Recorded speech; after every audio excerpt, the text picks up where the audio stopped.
विद्यार्थियों तो मेरे प्यारे साथियों, अज मैं 10वीं जमात के TLM के संबंध में एक टॉपिक तुहाडे सामने पेश करने जा रहा हाँ, जिसका विषय है भारतीय संविधान दीआं विशेषतावां।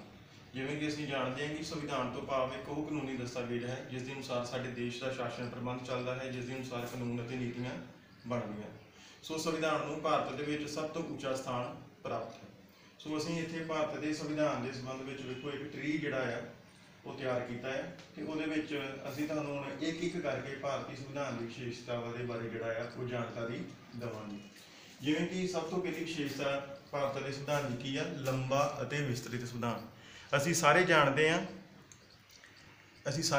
हैं कि भारत का संविधान दुनिया का सब तो लंबा ते विस्तृत संविधान है जिहड़ा कि लिखित है। भारत के संविधान के विच दुनिया के हरेक संविधान की जिहड़ी विशेषता है वो साडे भारतीय संविधान निर्मातावां ने शामिल करने की कोशिश की है। सो भारतीय संविधान के लगभग 395 आर्टिकल हैगे ने। जे असीं इसनूं इहदे जिहड़े दूजे उप धारावां भी जोड़ लईए तां ये 400 तो भी प्लस हो जांदियां। इसके 12 भाग है जिन्होंने असीं शेड्यूल कहने हैं तो 22 इहदे भाग हैं। सो भारत का संविधान दुनिया का सब तो लंबा ते विस्तृत संविधान। दूजा है लचकीला ते कठोर संविधान। लचकीले ते कठोर संविधान तो भाव ये नहीं है भी ये कोई तोड़न मरोड़न वाली चीज़ है। लचकीले तो भाव यह है भी भारत के संविधान के कुछ आर्टिकल्स इदां दे है जिहदे असीं बड़ी आसानी के नाल कोई तब्दीली या सोध कर सकते हैं, जबकि कुछ धारावां इदां दीयां जिहदे तब्दीली करनी बहुत औखी है। जिवें कि सब दुनिया का सब तो कठोर संविधान अमेरिका का मन्निया गया है, जबकि सब तो लचकीला संविधान इंग्लैंड का मन्निया गया। सो भारतीय संविधान में दोवें तरह दी विशेषतावां मौजूद है। फिर सुतंत्रता ते निरपक्ष न्यायपालिका। जिवें कि आपां सारे कहने भी न्यायपालिका नूं आपां लोकतंत्र का थंब कहने हैं। सो न्यायपालिका नूं आज़ाद ते निरपक्ष बनाउण दे लई भी साडे भारतीय संविधान दे विच वख-वख तरह दी विशेषतावां जां धारावां शामिल कीतियां गईयां हन। जिवें आपां वेखदे भी जिले तो लैके उच्च पद्धर तक जिहड़ियां अदालतां की स्थापना की गई है। ये जिवें कि सब तो उपर सुप्रीम कोर्ट है, सुप्रीम कोर्ट तो थल्ले हाई कोर्ट, उस तो बाद फिर जिला अदालतां जिहड़ियां शुरू हो जांदियां। फिर जिहड़े इन्हां दे जज उन्हां दी उम्र रिटायर होने की वक्-वक् है। जिवें हाई कोर्ट का जज 62 साल की उम्र में रिटायर होंदा है, सुप्रीम कोर्ट का 65 साल की उम्र में रिटायर होंदा है। सो सुतंत्र ते निरपक्ष न्यायपालिका नूं रखण दे लई संविधान दे विच बहुत तरह दीयां जिहड़ियां है वो धारावां शामिल कीतियां गईयां। उस तो बाद असीं इत्थे आउंदे आ बालग मत अधिकार। बालग मत अधिकार जिवें कि आपां जाणे कि भारत का हरेक वो नागरिक जिसकी उम्र 18 साल हो जाती है उसनूं बिना किसी भेदभाव तो वोट पाउण का अधिकार दिता गया है।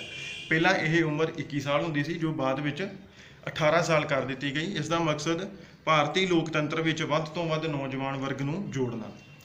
फिर मौलिक अधिकार, शख्सियत के विकास वास्ते मौलिक अधिकारों की व्यवस्था की गई है। भारतीय संविधान के भाग तीजे विच आर्टिकल 12 तो 35 तक 6 तरह के संविधान 6 तरह के मौलिक अधिकार ये शामिल किए गए हैं। 86वीं सोध राही फिर ये एक होर आर्टिकल जोड़ दिता गया 21 है जिन्होंने असीं सिक्ख्या का अधिकार कहने हैं।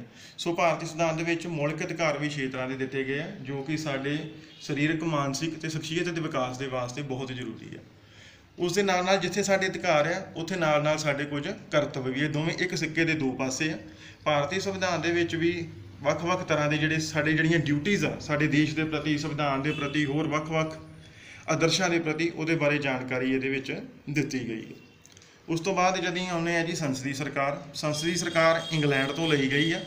संसदीय सरकार दे विच विधानपालिका कार्यपालिका के संबंध के आधारित होंदी है। ये नामात्र कार्यपालिका, असली कार्यपालिका, ये 2 तरह की वंड की जाती है। जिहदे नामात्र कार्यपालिका का मुखी राष्ट्रपति होंदा है, जबकि असली कार्यपालिका का जिहड़ा मुखी है प्रधानमंत्री तो उसकी मंत्री परिषद। सो ये सारिया शक्तियां की वरतों प्रधानमंत्री तो उसकी मंत्री परिषद जी है वो करती है। उस तो बाद होगी संघात्मक सरकार। संघात्मक सरकार तो भाव जो संविधान के अनुसार केंद्र और राज्यों के विचकार शक्तियों की वंड की जाती है।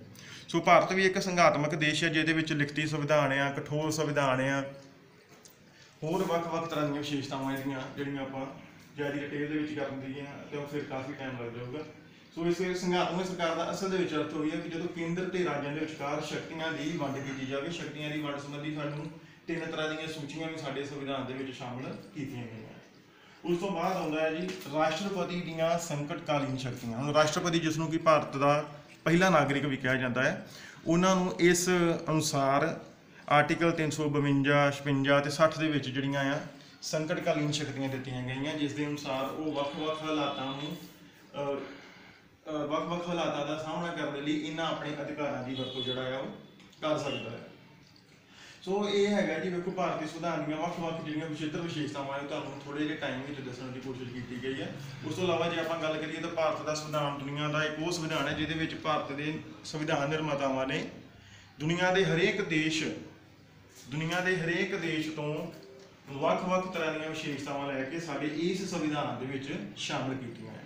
ਸੋ ਸੰਵਿਧਾਨ ਸਾਡੇ ਦੇਸ਼ ਦੇ ਵਿੱਚ ਸੁਪਰੀਮ ਆ, ਸੁਪਰੀਮੇਸੀ ਆਫ ਦਾ ਕਨਸਟੀਟਿਊਸ਼ਨ ਹੈ ਇੰਡੀਆ ਦੇ ਵਿੱਚ।